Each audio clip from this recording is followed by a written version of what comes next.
여러분, 이 땅에 수많은 그리스도인들이 있습니다. 예수를 주와 그리스도를 영접해서 그리스도인이 된 사람들이 많이 있어요. 근데 이들 중에서 정말 복음을 누리면서 살아가고 있는 사람들이 얼마나 될 것 같으신가요?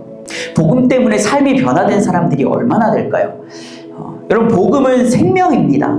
생명의 특징은 그런데 자란다라는 거예요. 성장한다라는 거예요.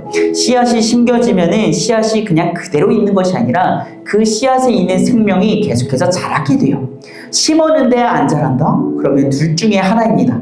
애초에 온전한 씨앗을 심지 않았었거나 아니면 씨앗이 못 자라게 막는 무언가가 있는 거예요. 그게 돌이 됐든 가시덤불이 됐든 무언가가 있는 거죠. 그럼 모든 생명은 반드시 자라요.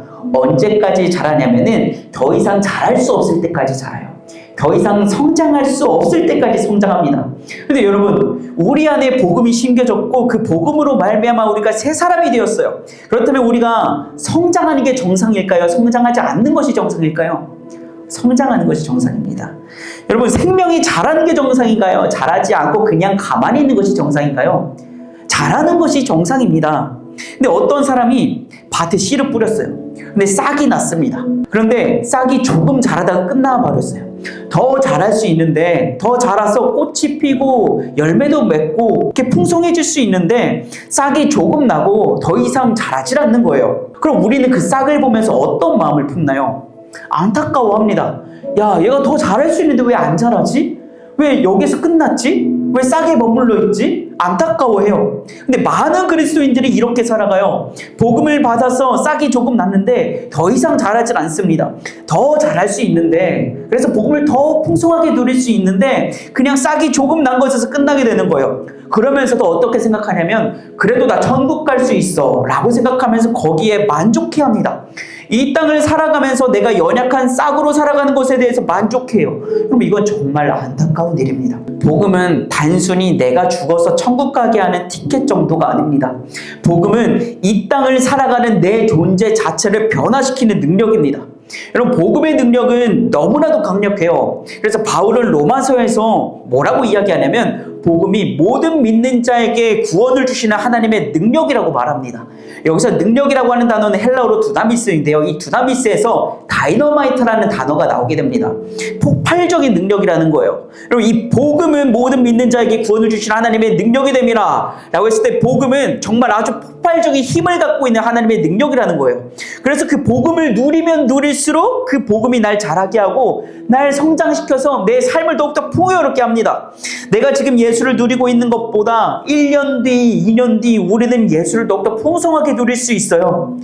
여러분, 인생을 살아가면서 더 누릴 수 있고요. 그렇게 누리면 누릴수록 우리가 더 자유하게 되고 우리가 더 행복하게 살아갈 수 있게 됩니다. 그래서 여러분, 저는 제 미래가 너무나도 기대가 돼요. 저는 5년 전보다 지금 더 복음을 풍성하게 누리고 있습니다. 앞으로 5년 뒤에는 더 풍성하게 누릴 거고요. 10년 뒤, 20년 뒤에는 더 자유하게 누릴 것입니다. 그걸 어떻게 확신하는지 알아요? 그걸 어떻게 확신할 수 있을까요? 그게 복음의 특징입니다. 그게 복음의 능력이거든요. 그럼 복음은 생명이잖아요. 그런데 모든 생명은 그 성장의 힘이 닿을 때까지만 성장합니다. 모든 생명은 그 성장이 닿을 때까지만 성장해요. 더 이상 성장시킬 수 없을 때까지만 성장합니다. 근데 여러분, 우리의 생명 되신 그리스도께서 성장의 힘에 제한이 있으실까요? 여러분, 우리 안에 내주하시는 성령님께서 그 능력에 제한이 있으실까요?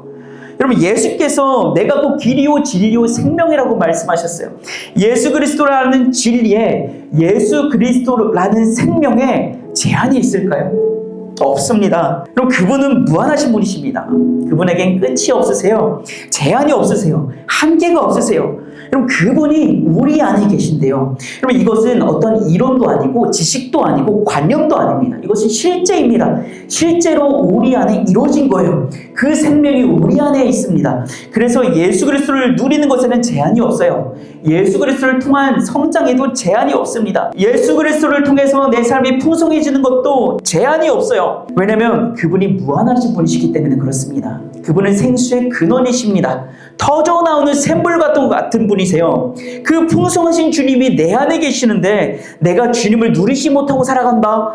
너무나도 안타까운 일인 거예요. 너무나도 놀라운 진리가 내 안에 있는데 내가 그 진리를 삶 가운데, 인생 가운데 누리지 못하면서 살아간다. 이건 너무나도 안타까운 일입니다. 이것은 불행입니다. 우리가 예수 그리스도 안에서 성장한다는 말은요, 다른 말로 하면 우리가 예수를 닮아간다는 말이에요. 우리가 성장하면 성장할수록 우리는 예수님을 닮아가게 됩니다. 그리고 오늘 본문은 우리에게 말하고 있습니다. 오늘 본문은 우리가 다 하나님의 아들을 믿는 것과 아는 일에 하나가 되어 온전한 사람을 이루어서 그리스도의 장성한 분량이 충만한 데까지 이르리니 라고 이야기하고 있습니다. 여러분, 예수님은 가장 완벽한 하나님의 형상이세요. 예수님은 우리가 잃어버린 우리의 원본이십니다. 여러분, 우리가 눈에 보이지 않는 하나님이 어떤 분이신지 어떻게 알 수 있나요? 예수님을 보면 알 수 있습니다. 왜냐하면 예수님께서는 100% 완벽한 하나님이시거든요. 하나님께서 원래 창조하려고 하셨던, 지금은 비록 죄로 인해서 깨어졌지만 하나님께서 원래 창조하려고 하셨던 그 인간의 모습이 어떠했었는지 어떻게 알 수 있을까요?